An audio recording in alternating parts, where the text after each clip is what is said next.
ठीक है, अभी जो हमारा चैप्टर चल रहा है टेस्टिंग स्ट्रेटजी चल रहा है, यानी टेस्टिंग करने के तरीके। इसके अंदर हमने देखा कि टेस्टिंग हम करते क्यों हैं, जो भी एरर्स हमारे पास हैं उनको अनकवर करने के लिए हम टेस्टिंग करते हैं। टेस्टिंग की बहुत सारी स्ट्रेटजीज हमारे पास हैं। हमने देखा यूनिट टेस्टिंग क्या होती है, इंटीग्रेशन टेस्टिंग क्या होती है, फिर उसके बाद हमने वैलिडेशन टेस्टिंग को देखा और आखिर में सिस्टम टेस्टिंग को देखा। अब क्या करेंगे, हम इन चारों टेस्टिंग को डिटेल से देखते हैं कि कौन सी टेस्टिंग में क्या होता है।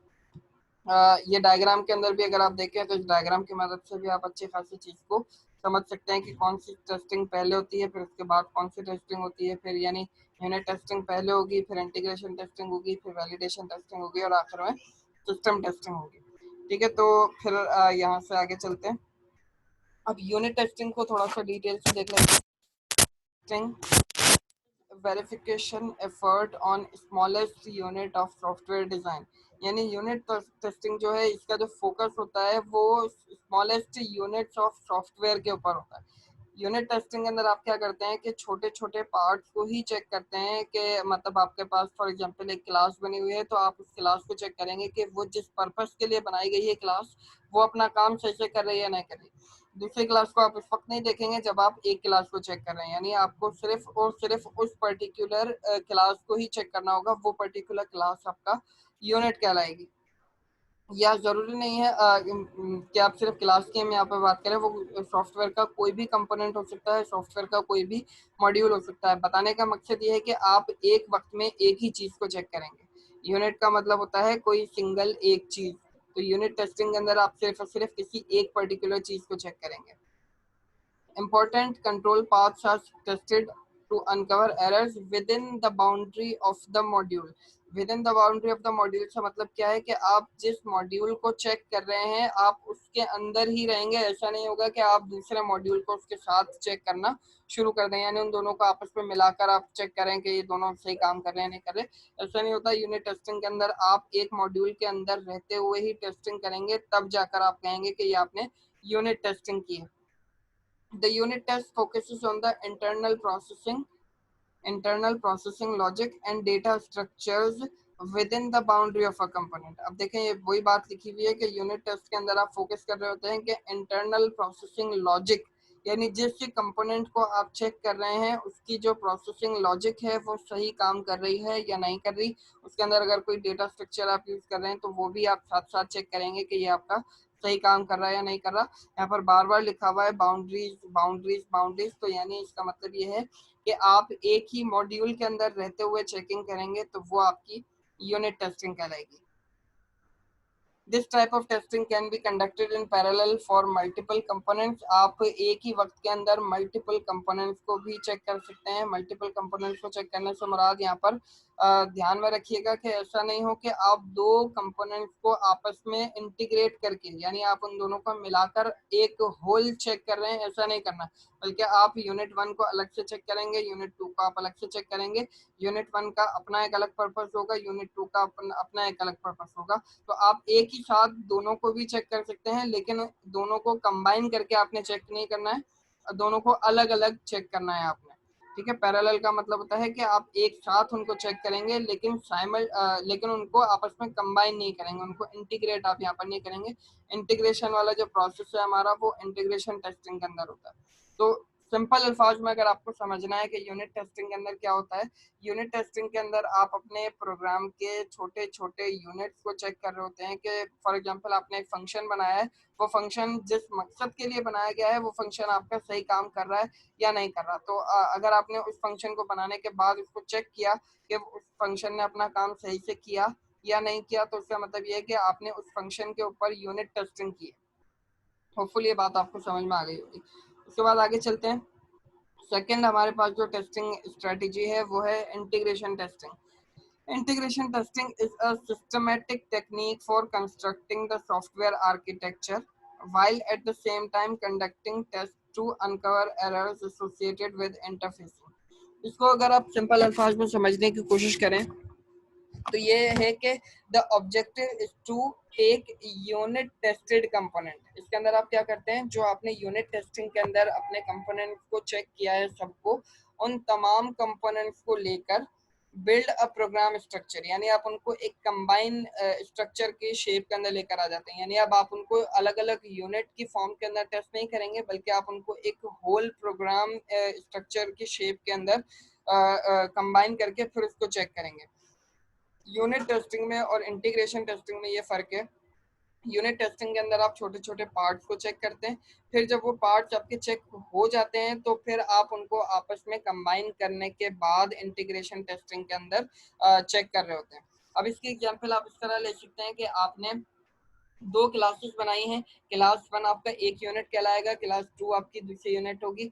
तो अब आपको क्या करना है, आपने क्लास 1 को चेक किया कि वो अपना काम सही कर रही है, क्लास 2 को आपने चेक किया वो सही से काम कर रही है। अब आपने इन दोनों को कंबाइन करने से मुराद क्या है, फॉर एग्जांपल आपने इन दोनों के बीच के अंदर पेरेंट चाइल्ड रिलेशनशिप का कॉन्सेप्ट यहाँ पर इम्प्लीमेंट किया है, ठीक है, आपने यहाँ पर इनहेरिटेंस को इम्प्लीमेंट किया है। अब आप चेक कर रहे हैं कि इनहेरिटेंस को इम्प्लीमेंट करने के बाद आपकी ये दोनों क्लासेस सही तरीके से काम करेंगी या नहीं करेंगी। तो अब जो आप काम कर रहे हैं ना, दो यूनिट्स को आपस में मिलाकर, उसको आप कह रहे हैं इंटीग्रेशन टेस्टिंग। यानी आपने दो यूनिट्स को जो अलग से तो काम कर रहे थे, लेकिन अब इंटीग्रेट होने के बाद वो सही से काम कर रहे हैं या नहीं कर रहे। कुछ लोग ये सवाल करते हैं कि जब हमने यूनिट टेस्टिंग कर ली है, यानी हमने अपने पार्ट्स को, तमाम के तमाम पार्ट्स को चेक कर लिया है, वो सारे सही काम कर रहे हैं, तो फिर इंटीग्रेशन टेस्टिंग क्यों? इंटीग्रेशन टेस्टिंग ये होती है कि अगर समटाइम्स नहीं बल्कि अक्सर ऐसा होता है कि आपके पास यूनिट टेस्टिंग में तो वो एरर्स वगैरह नहीं दे रहे होते हैं, लेकिन जब आप उनको किसी भी तरीके से कंबाइन करते हैं मल्टीपल यूनिट्स को, तो वो कंबाइन होने में, यानी उनका स्ट्रक्चर के अंदर कुछ ना कुछ आपसे प्रॉब्लम हो जाती है, जिसकी वजह से कुछ एरर रेज हो रहे होते हैं। उन एरर्स को खत्म करने के लिए आप क्या करते हैं, इंटीग्रेशन टेस्टिंग करते हैं। यानी आप अपने पूरे के पूरे प्रोग्राम को टेस्ट करते हैं, कंबाइन करके तमाम यूनिट टेस्टेड कंपोनेंट्स को मिलाकर, कि अब हमारा प्रोग्राम जो है सही से काम कर रहा है या नहीं कर रहा। The entire program is tested as a whole. Integration testing के अंदर आपका पूरा का पूरा प्रोग्राम चेक किया जाता है कि वो सही से काम कर रहा है या नहीं कर रहा है। यूनिट टेस्टिंग के अंदर पार्ट चेक किए जाते हैं, इंटीग्रेशन टेस्टिंग के अंदर पूरा का पूरा प्रोग्राम चेक किया जाता है कि वो आपस में तमाम कंपोनेंट्स को मिलाकर काम कर रहा है या नहीं कर रहा।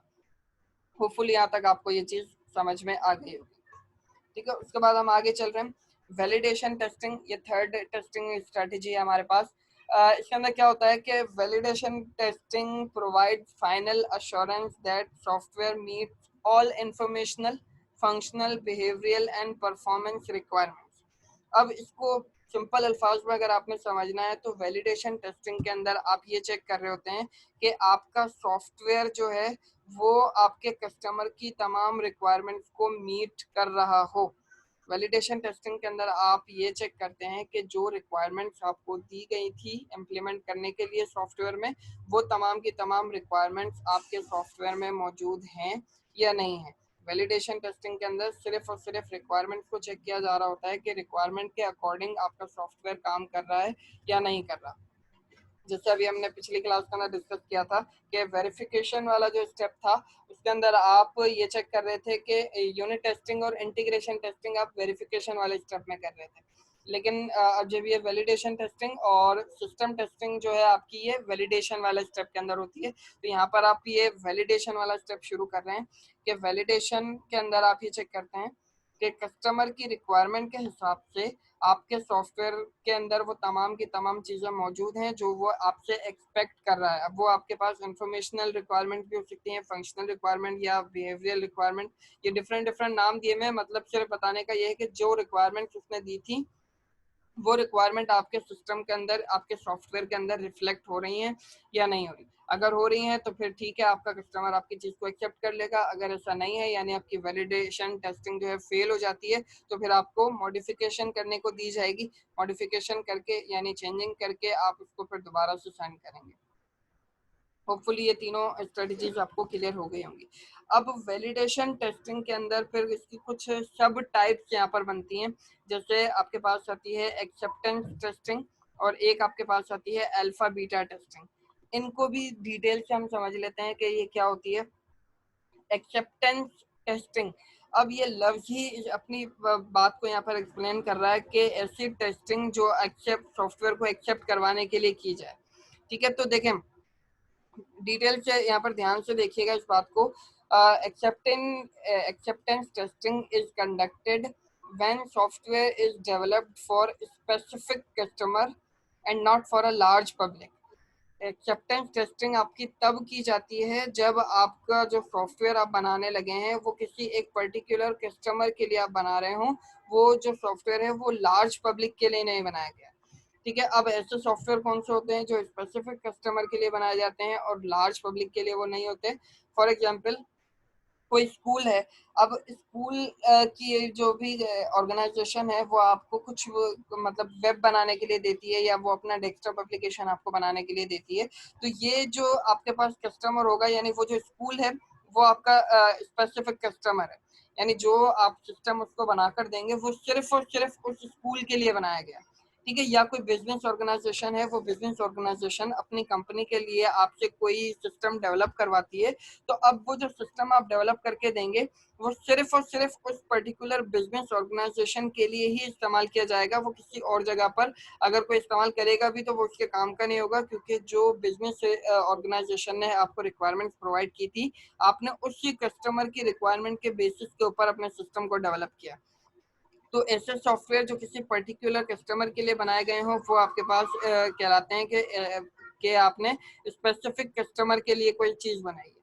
और लार्ज पब्लिक के लिए सॉफ्टवेयर कौन से होते हैं? फॉर एग्जांपल आपने कोई एंड्रॉयड एप्लीकेशन बनाई है और एंड्रॉयड एप्लीकेशन को बनाकर आपने उसको गूगल प्ले स्टोर के ऊपर दे दिया है। अब वहां से तो कोई भी उसको इंस्टॉल करके चला सकता है। फॉर एग्जांपल आपने कोई गेम बना दिया, अब वो गेम तो जरूरी नहीं है ना कि आपने किसी एक स्कूल के लिए बनाया होगा या किसी अपने ऑर्गेनाइजेशन के लिए बनाया होगा, बल्कि जो गेम होता है वो एक जनरल पब्लिक के लिए बनाया जाता है कि उस गेम को कोई भी बंदा खेल सकता है, उसको इस्तेमाल कर सकता है। या आपने कोई सोशल मीडिया प्लेटफॉर्म बनाया है, तो वो जो सोशल मीडिया प्लेटफॉर्म है वो भी किसी एक पर्टिकुलर कंपनी के लिए नहीं होता, बल्कि वो जनरल पब्लिक के लिए होता है, जनरल ऑडियंस के लिए होता है।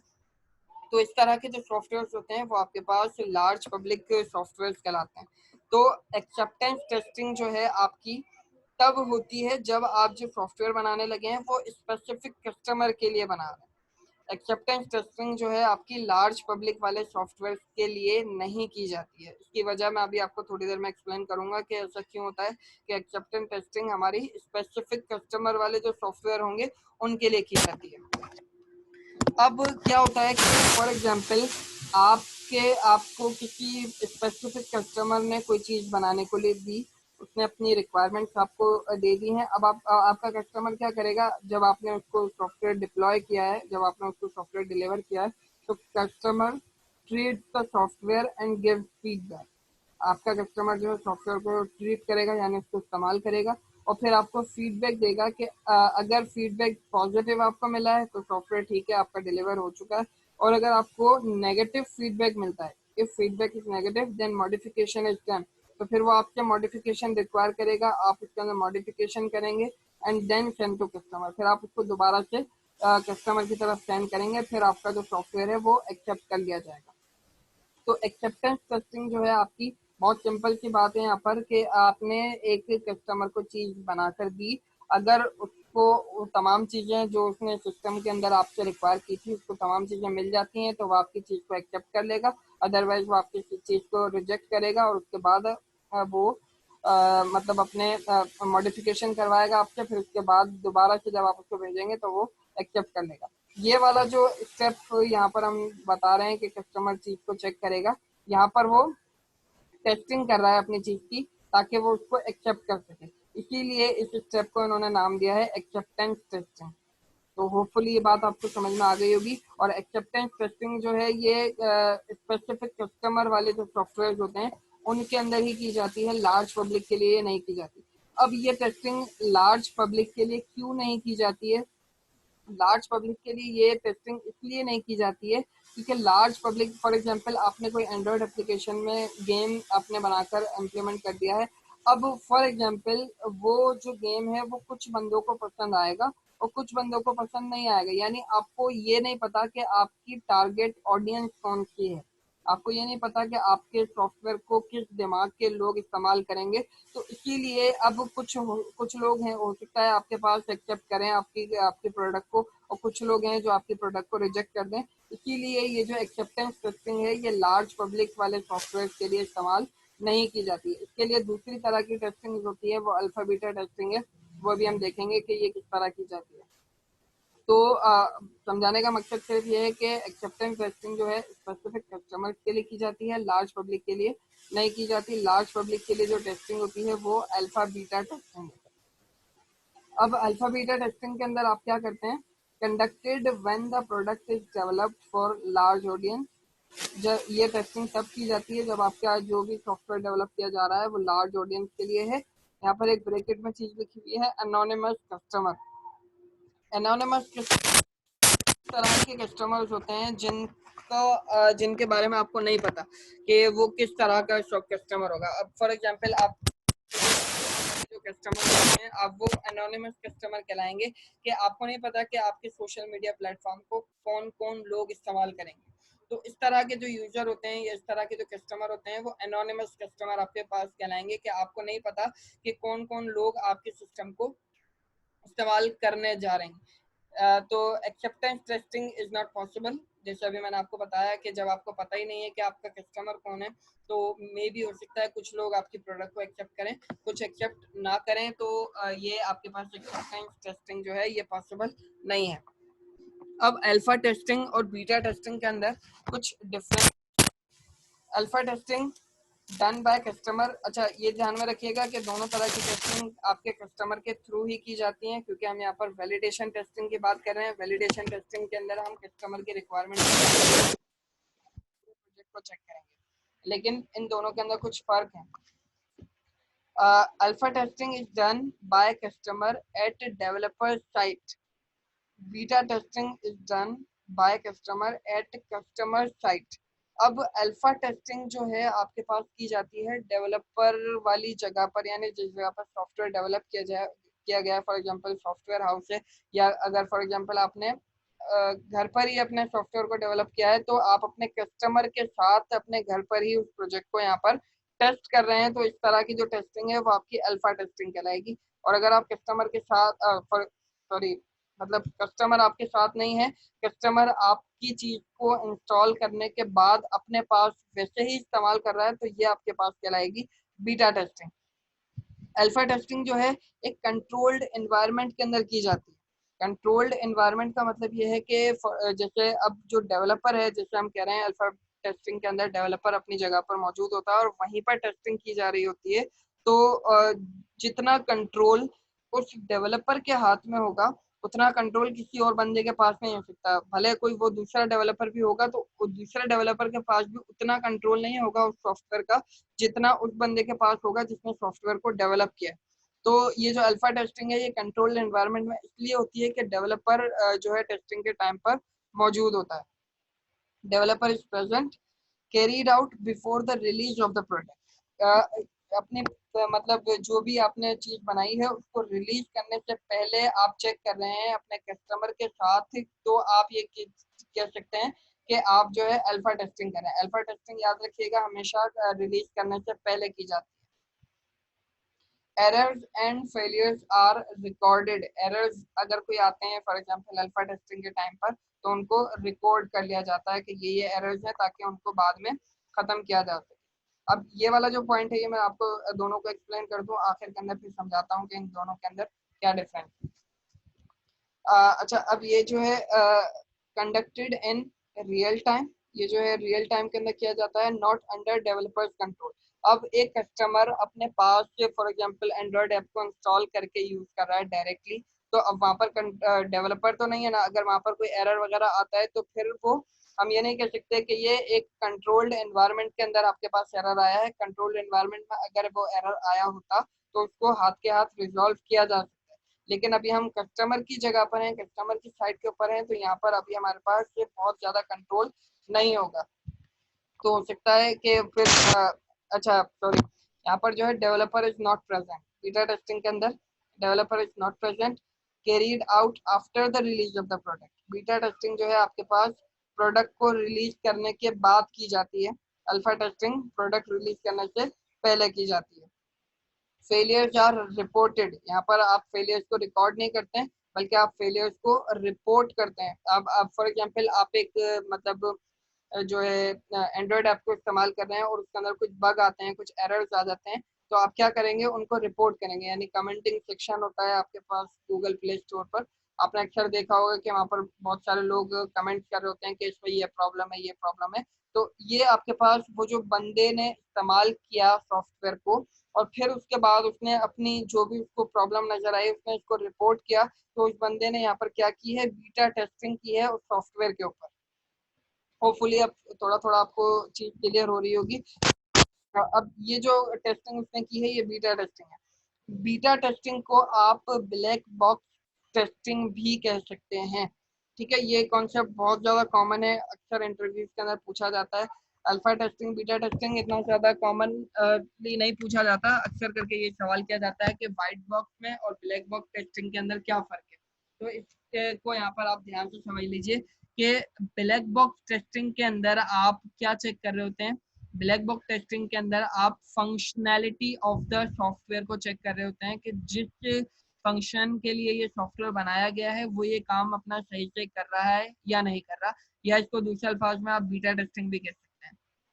क्योंकि एक कस्टमर यही चेक कर रहा होता है कि वो जो जिस मकसद के लिए उसने आपकी चीज को इंस्टॉल किया है अपने डिवाइस के अंदर वो सही काम कर रही है या नहीं कर रही। तो ब्लैक बॉक्स टेस्टिंग आपकी फंक्शनल टेस्टिंग भी आप इसको बोल सकते हैं, जिसके अंदर आप अपने सॉफ्टवेयर के फंक्शन को चेक कर रहे होते हैं कि ये जो है आपका फंक्शन सही से काम कर रहा है या नहीं कर रहा। व्हाइट बॉक्स और black box testing alpha testing के अंदर आपके पास दोनों तरह की टेस्टिंग होती है। व्हाइट बॉक्स टेस्टिंग नॉर्मली आप कह रहे होते हैं कि आप इंटरनल मतलब अपनी चीजों को चेक कर रहे होते हैं, यहाँ पर आप फंक्शनल टेस्टिंग कर रहे हैं। व्हाइट बॉक्स टेस्टिंग के अंदर आप क्या कर रहे होते हैं कि आप अपने इंटरनल स्ट्रक्चर को चेक कर रहे होते हैं, यानी आपके कोडिंग को या आपके डेटा स्ट्रक्चर्स को, या आप अगर ऑब्जेक्ट ओरिएंटेड इस्तेमाल कर रहे हैं तो आप यहाँ पर पूरी इंटरनल लेवल की चीजों को भी चेक कर रहे होते हैं अल्फा टेस्टिंग के अंदर।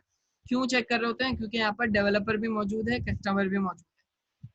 ठीक है, तो व्हाइट बॉक्स टेस्टिंग का मतलब होता है कि आप कोडिंग भी यहाँ पर चेक कर रहे हैं, और ब्लैक बॉक्स टेस्टिंग का यहाँ पर मतलब है कि आप यहाँ पर फंक्शनल टेस्टिंग कर रहे हैं। अल्फा टेस्टिंग के अंदर इंटरनल टेस्टिंग भी होती है यानी कोडिंग की टेस्टिंग भी होती है, और ब्लैक बॉक्स टेस्टिंग यानी फंक्शनल टेस्टिंग भी, यानी दोनों चीजें यहाँ पर चेक की जाती हैं। और बीटा टेस्टिंग के अंदर सिर्फ और सिर्फ ब्लैक बॉक्स टेस्टिंग की जाती है, यानी फंक्शनल टेस्टिंग की जाती है कि जो फंक्शन के लिए बनाया गया है वो सही से काम कर रहा है या नहीं कर रहा। होपफुली यहाँ तक ये सारी चीजें आपको क्लियर हो गई होंगी। अभी तक हमने क्या पढ़ा है, एक क्विक मैं रिव्यू करवा देता हूँ। देखें, इसके अंदर इस चैप्टर में हमने देखा कि सॉफ्टवेयर को हम टेस्ट इसलिए करते हैं क्या, ताकि हम एरर्स को डिस्कवर कर सकें, एरर्स को अपने सिस्टम में से रिमूव कर सकें।